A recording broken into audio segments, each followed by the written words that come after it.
Овој викенд се играше предпоследното 17-то коло во првата футсал лига која се комплетираше синоќа во Велес, каде веќе отпаднатиот Железарец загуби убедливо од Кегимоби со 1-8.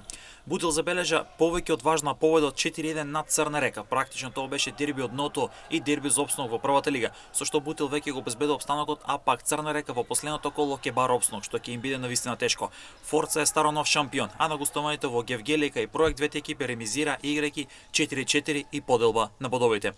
Осогово дојде до тешка победа на гостувањето кај Шкупи, каде мечот заврши со 4-5 во полза на гостинот од Крива Паланка. Во однос на табелата на врвот е шампионот Форца со 46 бодови, втор е Проект со 30 бодови, а на третото место е Клими со 27 бодови на своето конто. На делба на четвртото место се Шкупи и Осогово со освоени 24 бодови. Екипата на Кегимоби од Велес се проби до шестото место со 23 бодови и веќе го потврди опстанокот. Бутил е седми со 21 бод и веќе обезбеди опстанок. На осмото место Ювентус се Рава, тим кој има 20 бодови на своето конто, а пак Црна Река од Кавадарец е предпоследна со 18 бодови. И овие две екипи во последното коло ќе бараат опстанок во првата футсал лига, а на дното со само 9 бодови е Железарец кој уште пред неколку кола отпадна во втората футсал лига на Македонија.